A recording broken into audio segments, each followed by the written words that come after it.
Assalamualaikum warahmatullahi wabarakatuh. Waalaikumsalam warahmatullahi wabarakatuh. Selamat malam. Maaf ya, karena di siang hari Bapak ada kesibukan, jadi mohon maaf ada mata pelajaran di malam hari. Gimana? Sudah disiapkan alat tulisnya? Sudah, Pak. Oh, baik. Marilah sebelum belajar untuk berdoa. Biar Bapak yang pimpin ya. Untuk berdoa bisa dimulai.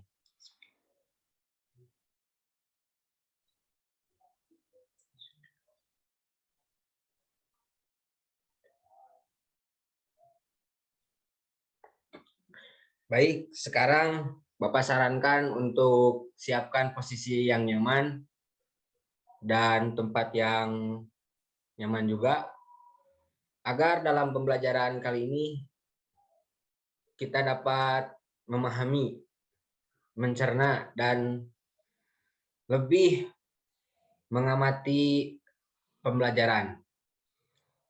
Untuk selanjutnya, di pembelajaran kali ini, kita akan belajar tentang radioaktivitas. Nah, atau radionuklida. Sebelum masuk ke materi tersebut, kita flashback ke belakang, di mana sebelum belajar radioaktivitas, kita belajar inti atom. Nah, adakah yang tahu di sini tentang inti atom? Tidak, Pak. Nah, baik. Biar Bapak ingatkan kembali. Jadi, inti atom atau bahasa lainnya nukleus, itu di dalamnya ada dua buah partikel yang disebut neutron dan proton. Nah, neutron dan proton itu adalah sebuah partikel yang mengisi inti atom. Mereka mempunyai kekuatan yang sangat tinggi dan kuat dengan energi ikatnya paling tinggi. Nah, dalam pembelajaran kali ini, Bapak harapkan dengan mengenali inti atom tersebut untuk belajar dalam radioaktivitas, kita bisa lebih cepat memahaminya. Sementara itu, kita lihat dulu, kita ingatkan kembali ya pada materi ini. Materi tentang inti atom.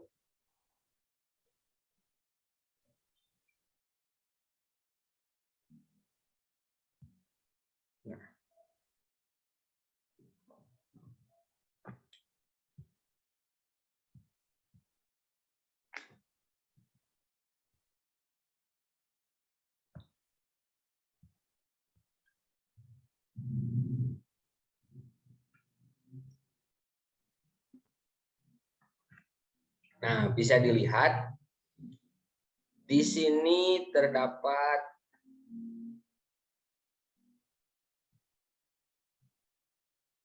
perbandingan massa nukleon dengan elektron. Nah,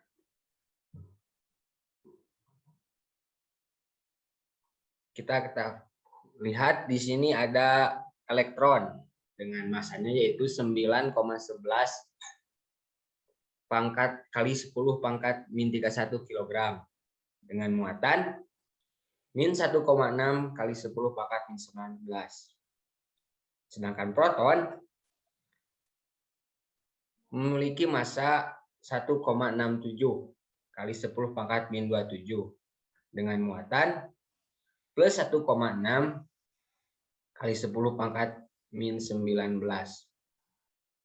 Baik, Yanti silahkan masuk.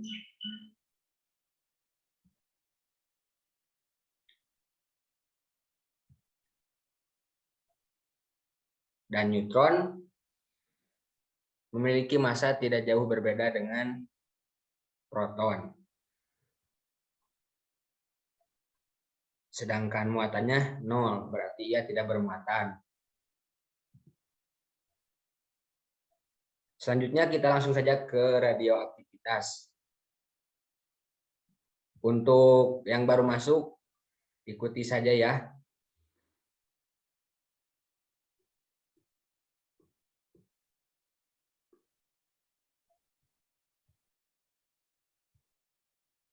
Nah, di sini terdapat radioaktif.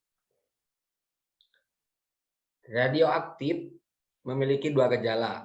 Pertama, fluorescence, yaitu gejala suatu benda yang dapat memancarkan cahaya yang berada ketika menerima cahaya dari luar atau menerima tembakan dari aliran partikel. Gejala yang kedua yaitu phosphorescence, adalah gejala suatu benda yang dapat memancarkan cahaya beberapa selang waktu kemudian setelah benda itu menerima cahaya dari luar.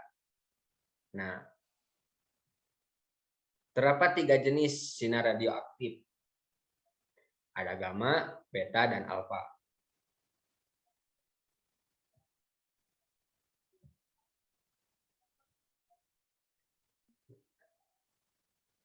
Bisa kita lihat di sini terlihat seseorang yang sedang melakukan percobaan di mana terdapat sumber radioaktif, seorang anak yang sedang memegang tabung GM dan tabung GM tersebut tersambung dengan alat penghitung. Di sini terpancar radioaktif yang misalkan saja sebuah sinar alfa. Nah, terhalang oleh sebuah kertas. Ketika masuk ke sini, ke alat penghitung, maka itu tidak dapat terbaca sebab daya jangkaunya yang lemah. Nah, dalam tabel di sini, sinar alfa, sinar beta, dan sinar gamma memiliki urutan yang menurun. Sinar alfa dengan daya tembus yang paling lemah, beta di pertengahan, terakhir sinar gamma. Pada radiasi yang dipancarkan oleh sinar alfa, untuk melewati kertas saja itu tidak dapat menembusnya. Sedangkan radiasi pada sinar gamma itu mampu menembus kertas, namun tidak bisa menembus sebuah aluminium. Pada sinar gamma, radiasi daya tembusnya sangatlah besar. Bisa kita lihat arah lajunya. Sinar alfa dan sinar beta, arah majunya sangat lurus atau tidak lurus lah saja. Sedangkan sinar gamma melaju dengan naik turun seperti sebuah gelombang. Nah, di sini yang menyebabkan sebuah radiasi itu terjadi apabila sebuah inti atom dipecahkan, maka akan memancarkan sinar gelombang elektromagnetik yang tadi disebutkan, ada alfa, gamma, dan beta. Nah, mengapa ini meluruh? Kita lihat grafik di sini. Jumlah neutron untuk grafik ke atas vertikal, sedangkan untuk horizontalnya adalah jumlah proton. Pada peluruhan beta negatif, peluruhan berkurang 1, sedangkan nomor massa atom bertambah. Pada titik Q, peluruhan beta positif, massa atomnya berkurang, sedangkan peluruhannya bertambah, N-nya bertambah 1. Di sini, sebelum ke peluruhan alfa, terdapat kurva kestabilan. Pada peluruhan alfa, N-nya berkurang 2 dan Z bertambah. Sebentar ya.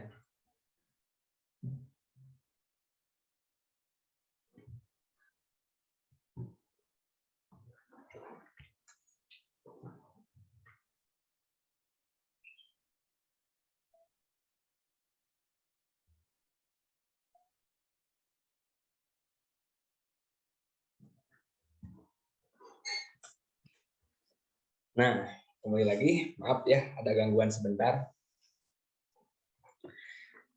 Di sini kita lihat ada tabel peluruhan transformasi inti dan contohnya.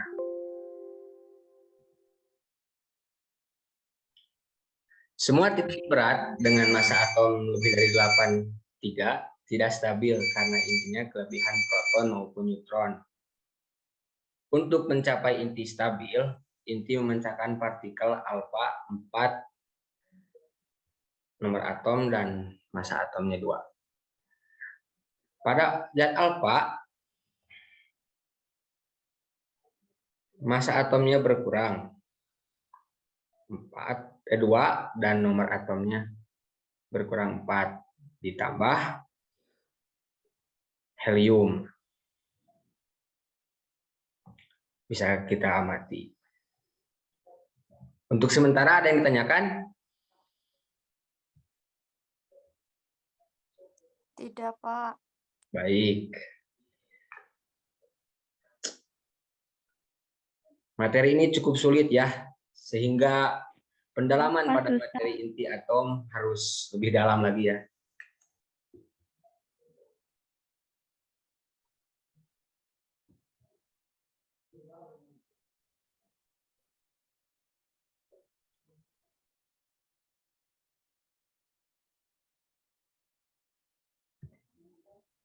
Nah, dalam peluruhannya, terdapat aktivitas bahan radioaktif atau laju peluruhan radioaktif dalam suatu bahan radioaktif disebut aktivitas dengan lambang A dan dirumuskan dengan A sama dengan koefisien peluruhan dikali jumlah peluruhan atau A sama dengan min dN per dt.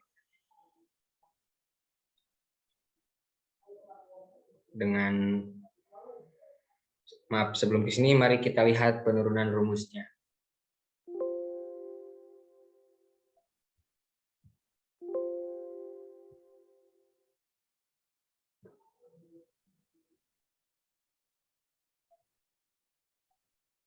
Nah, di sini ini adalah merupakan penurunan rumus dari hukum peluruhan radioaktivitas dengan N sama dengan N0 eksponen lambda T. Nah,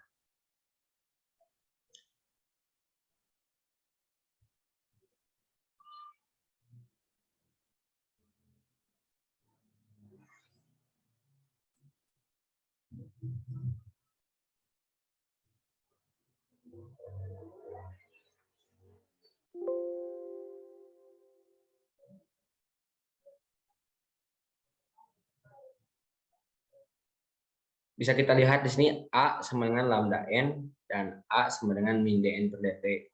Jika digabungkan, maka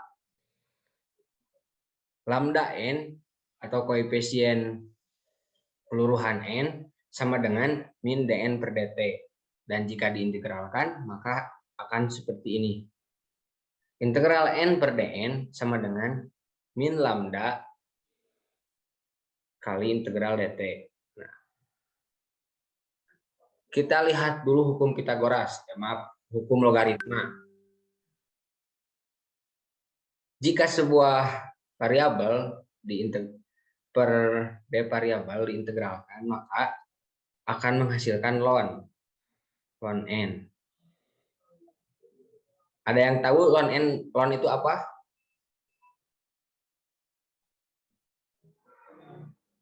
Kalau masih ada ini? Lupa lagi, Pak. Nah, nampaknya. Ada, Pak, ada. Ln n itu adalah logaritma natural. Ketika ini diintegralkan, n per dn, maka hasilnya akan ln n. Dan yang di sampingnya, min lambda, dan ketika dt diintegralkan, maka min lambda kali t, maka akan min lambda t ditambah konstanta. Ketika waktunya 0,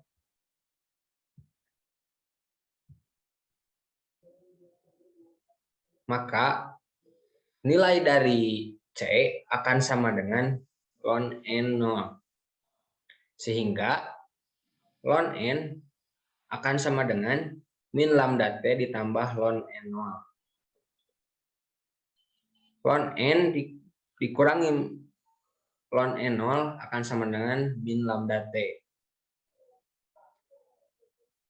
Ini merupakan sebuah proses logaritma.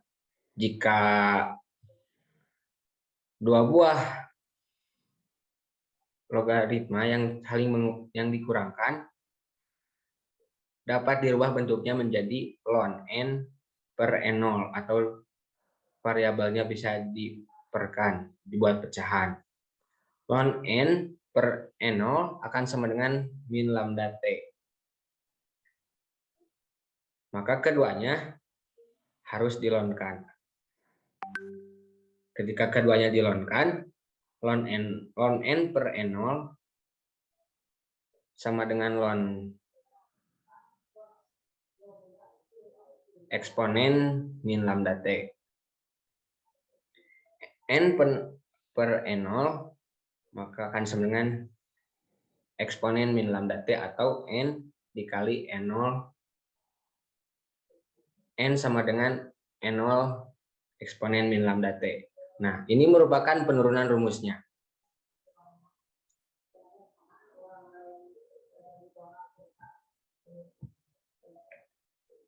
Kembali lagi ke materi yang awal ya.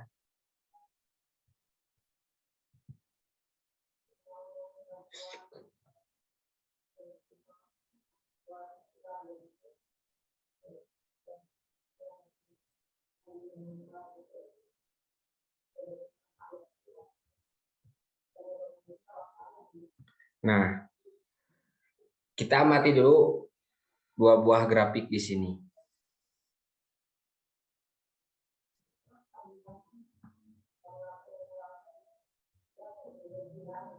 Terdapat aktivitas radioaktif dalam sebuah kurva atau grafik kartesian, di mana N merupakan banyaknya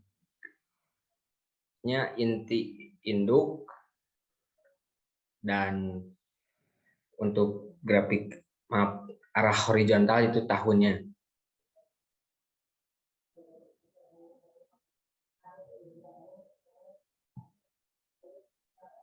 Nah, di sini kita amati sangat landai ya,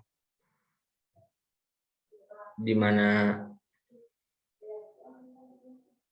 1,0 kali 10 pangkat 22 merupakan sebuah nilai dari n-nya, menurun sampai titik ini nih, 17.190 tahun. Ini merupakan contoh peluruhan yang terjadi karena reaksi fisi atau reaksi fusi. Begitupun yang di sampingnya.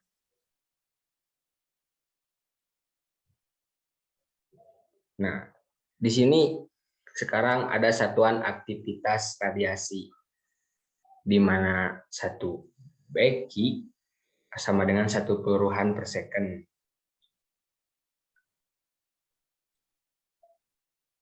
Satu Curie didefinisikan banyaknya peluruhan yang dilakukan oleh 1 gram radium dalam waktu 1 second. 1 Curie sama dengan 3,7 kali 10 pangkat 10 peluruhan per second sama dengan 3,7 kali 10 pangkat 10 beki. Nah, sebelum ke rumus, kita baca dulu di sini. Terdapat waktu paro atau isotop radioaktif, yaitu selang waktu yang dibutuhkan agar aktivitas radiasi berkurang setengah dari aktivitas semula. Nah, waktu paro sama dengan ln 2 per koefisien peluruhan atau lambda sama dengan 0,693 per lambda. Nah, untuk menghitung jumlah atom yang belum luluh, sama, yaitu dengan rumus N sama dengan 1/2 mu N0. Dengan mu sama dengan T per waktu paro.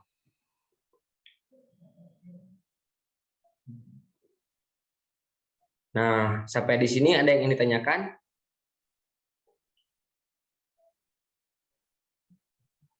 Tidak, Pak. Oh, alhamdulillah. Nampaknya karena waktu sudah malam, Bapak cukup sekian saja. Semoga dengan pembelajaran kali ini kita dapat mengambil hikmahnya. Cukup sekian dari Bapak. Wassalamualaikum warahmatullahi wabarakatuh. Waalaikumsalam. Waalaikumsalam warahmatullahi wabarakatuh.